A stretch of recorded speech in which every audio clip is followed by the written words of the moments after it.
Bonjour, bienvenue dans cette vidéo dans laquelle je vais vous parler des accords de 9e à la guitare ou des accords 9.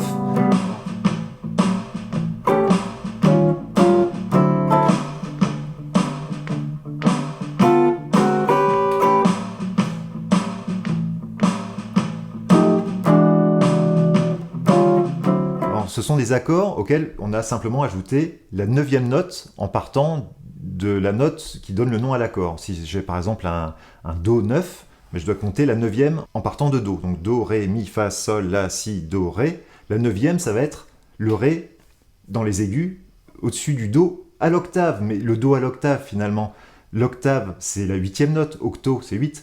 Donc c'est logique que la 9e, ça soit la note qui se trouve juste après l'octave. Et comme l'octave porte le même nom que la note de départ de l'accord, pour calculer une 9e, c'est simplement la note qui suit la première note qui donne le nom à l'accord. Par exemple, si je cherche la 9e d'un accord de Sol, ça sera La, puisque dans l'ordre des notes, Do, Ré, Mi, Fa, Sol, La. Le La suit le Sol. Donc si je cherche la 9e d'un accord de Si, ça sera Do, etc. Alors par contre, il faut bien faire attention, entre Si et Do, entre Mi et Fa, on a ce qu'on appelle un demi-ton, hein, dans une gamme. Entre Mi, Fa, on a un demi-ton.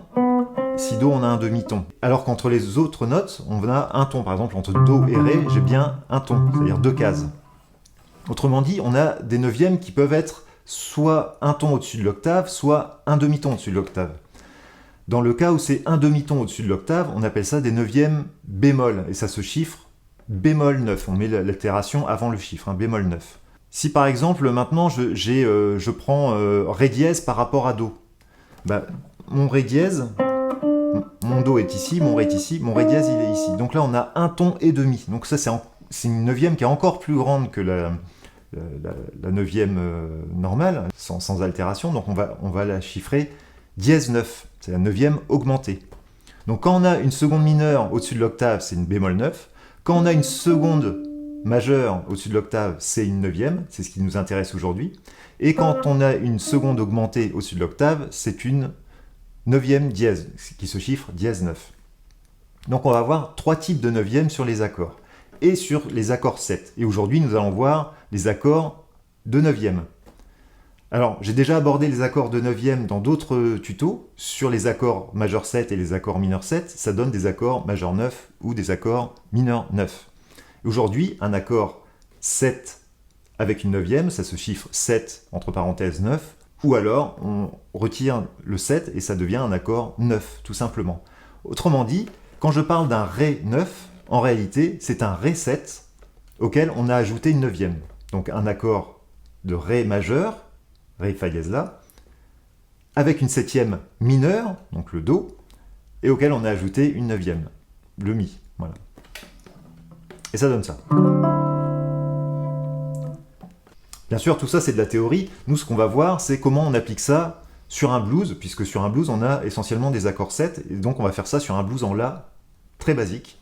Et on va utiliser pour ça les 3 formes d'accords 9 qu'on peut avoir sur le manche. Celle qui va démarrer de l'accord de Mi, celle qui va démarrer de l'accord de La, et celle qui va démarrer de l'accord de Ré.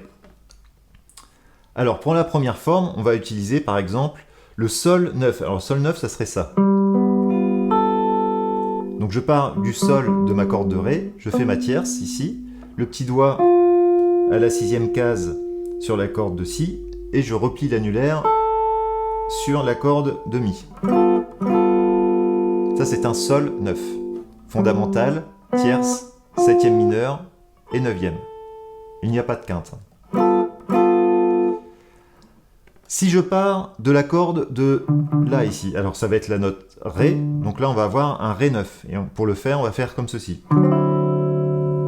Donc, majeur sur la fondamentale, index sur la tierce, 4e case ici, et les 2 petits doigts repliés sur les cordes Sol et Si dans la 5e case. Et on fait attention de ne pas faire résonner la dernière note, la dernière corde, donc j'étouffe un petit peu toutes les cordes qui ne doivent pas être jouées.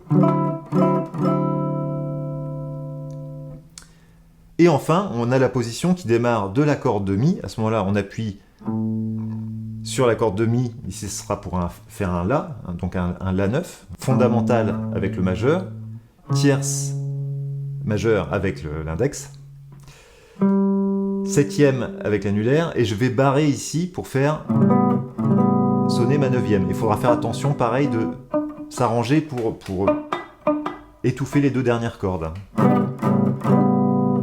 Voilà, ça c'est un La 9. Alors dans un prochain tuto, je vous parlerai des accords bémol 9 et les accords dièse 9, mais pour le moment, donc, on va utiliser uniquement ces accords-là, et ils ont un gros avantage, ces accords, c'est qu'on peut les utiliser de manière chromatique. C'est-à-dire que sur un La, par exemple, je vais pouvoir faire ou faire des effets comme ça, chromatiques, qui sont très pratiques, puisqu'il suffit de glisser finalement les doigts le long des cases, hein, comme ça. Voilà. Et on va pouvoir faire ça pour accompagner le blues. Et donc l'idée, ça va être d'agrémenter un blues classique, comme ça, avec ces accords de neuvième. Donc ça pourrait donner ça.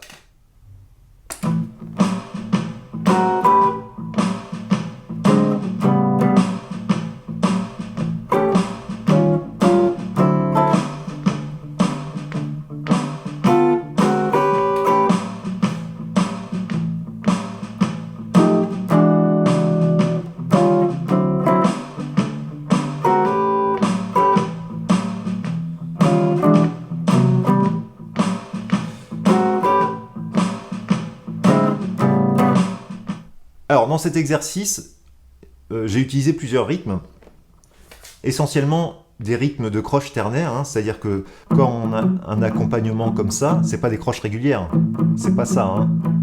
Donc c'est bien un mouvement plus que swing, c'est shuffle, hein, c'est vraiment ta, ta, ta, c'est 1 et 2 et 3 et 4 et 1, voilà. Et donc avec la main, c'est un peu ça qu'on fait en accompagnement blues, et donc on va faire la même chose en accord. Si je fais un La 9, 3, 4, 1, 2, 3, 4, 1, 2, 3, 4. Et ça, je vais pouvoir le placer sur n'importe quel temps de la mesure. 1, 2, 3, 4, 1, 2, 3, 4, 1, 2, 3, 4, 1, 2, etc. C'est vraiment, je suis libre pour placer ce motif rythmique. Mais il faut bien faire attention de ne pas se perdre dans la grille. Il faut toujours, il faut essayer de se détacher et d'apporter un élément nouveau qui est cette fameuse neuvième, la couleur de l'accord qu'on va apporter, à l'accompagnement rythmique qui existe déjà.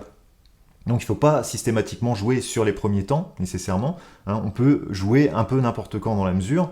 Il ne faut pas jouer tout le temps non plus, il faut laisser un peu d'espace pour les autres musiciens.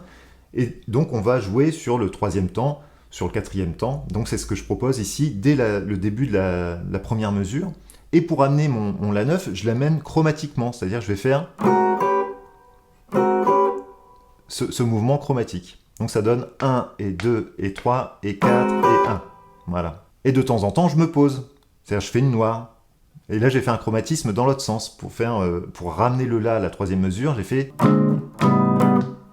j'ai fait mon Si bémol 9 pour revenir au La. Voilà.